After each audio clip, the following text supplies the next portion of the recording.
Bonjour à toutes et à tous, bienvenue sur Karture. Dans cette vidéo, on va voir une voiture en tout cas qui est selon moi exceptionnelle. On va pas parler de Ferrari, mais on va parler de Méhari. Donc on est encore une fois en France. Je remercie une nouvelle fois le propriétaire de m'avoir montré sa voiture, sa Méhari aujourd'hui. Et c'est pas n'importe quelle Méhari, puisque celle-ci, c'est une Méhari qui est officielle, qui vient du Méhari Club de Cassis, dont je vais avoir un petit peu plus de détails maintenant tout de suite. Et voilà, donc par où commencer sur cette Méhari? Elle date de quelle année? Elle date de 82. Elle date de 82, donc elle a été restaurée puisqu'on peut voir qu'elle est quand même dans un état qui est quasi neuf. Ouais. Actuellement, elle a combien de kilomètres? Elle a 9000 km. 9000 km. Et elle a été achetée combien? Il y a à peu près combien de temps? Je l'ai acheté il y a entre 12 et 15 ans. Je l'ai acheté, je crois, 19 000 euros. 19 000 euros.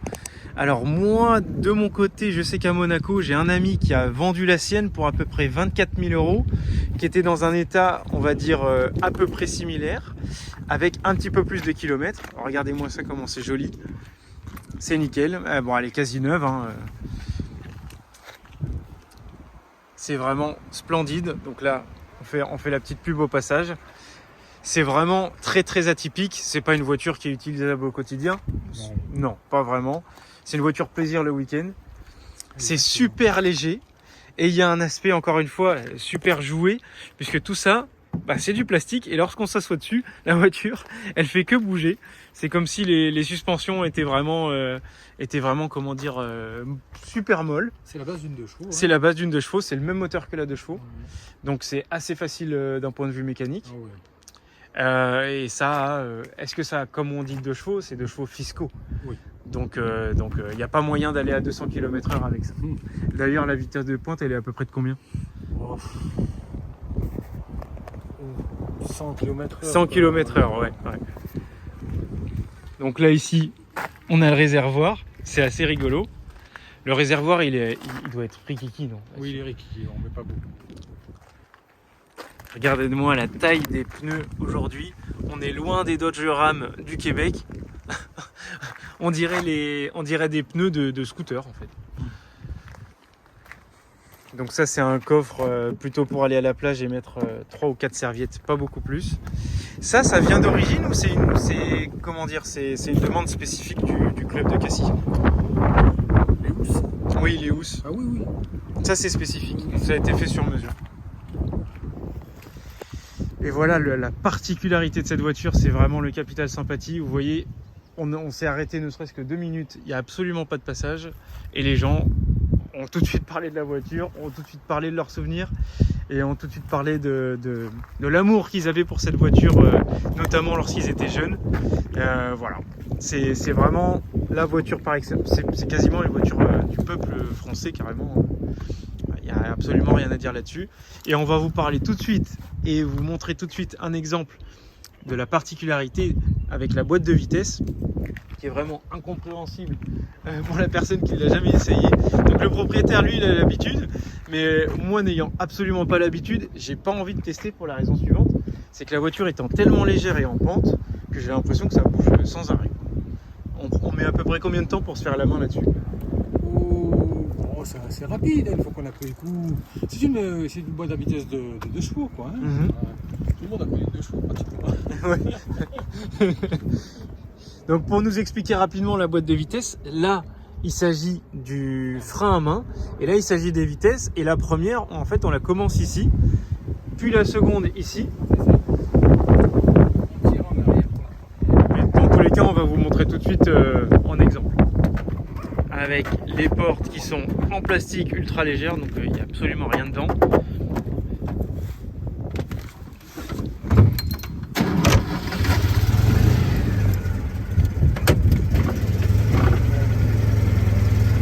Regardez-moi ça, comment c'est fait. On est loin des automatiques, et là c'est la seconde.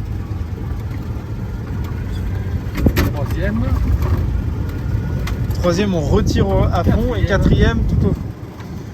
C'est vraiment atypique. Alors celle-ci, elle a été achetée aussi avec une toile. Là, la toile, elle a été enlevée au total, enfin au complet. Vous avez les deux trois les 2-3 boutons relatifs. Les 2 compteurs, on est vraiment dans le b.a.-ba et la chose très très simple. Est-ce que c'est fiable? Oui, c'est assez fiable. C'est assez fiable dans l'ensemble.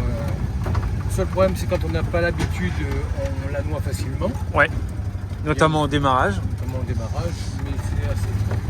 Moi j'ai une anecdote assez rigolote avec celle-ci, c'est que justement elle voulait absolument plus démarrer et on s'est retrouvé à devoir la pousser, pour pouvoir la faire démarrer. Qu'est-ce que c'est rigolo d'un point de vue de la suspension, c'est vraiment super confortable. On arrive à s'entendre parce que le moteur, malgré qu'il soit assez sonore, il n'est pas bruyant. Et qu'est-ce que c'est agréable d'avoir le vent de cette manière-là. C'est pourquoi, bien évidemment, elle est tout le temps décapotée. Alors on peut pas non plus rouler pendant des heures et des heures parce que ça reste quand même fatigant. Mais qu'est-ce que c'est agréable. Alors c'est pas une voiture, vous vous doutez bien, avec laquelle il faut faire entre guillemets le con, parce que là, en cas d'impact, c'est pas ce petit bout de plastique qui va nous sauver. Il n'y a pas d'airbag, il y a vraiment aucune assistance en termes de sécurité qui est aux normes aujourd'hui. Les ceintures, plus que basiques, oui, parce qu'on n'est pas entre guillemets harnaché d'un point de vue du torse, on est uniquement au bas. Puisqu'encore une fois on est dans une voiture atypique, je vais reposer la question au propriétaire. Sur 10, à combien est-ce qu'on pourrait la recommander? À 10. À 10 encore une fois, bah oui.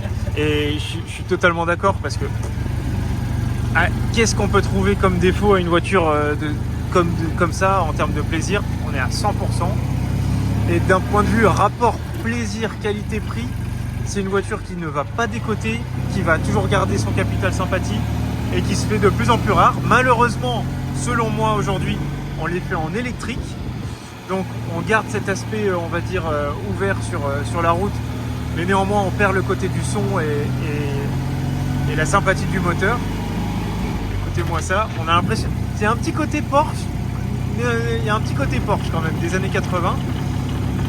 Et ça vibre un peu de partout, vous le sentez pas dans la vidéo, mais c'est assez rigolo.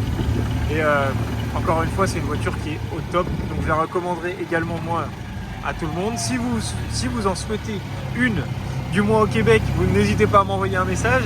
Mais pour ma part, moi, je peux vous accompagner en tout cas lors de votre premier achat de voiture au Québec. Si ça vous intéresse, j'ai réalisé une vidéo des 10 étapes qui sont essentielles pour acheter votre première voiture au Québec dans la description. Et voilà, c'est tout pour moi. Moi, je vous donne rendez-vous la semaine prochaine pour une nouvelle vidéo. Et je vous dis à très bientôt. Ciao, ciao!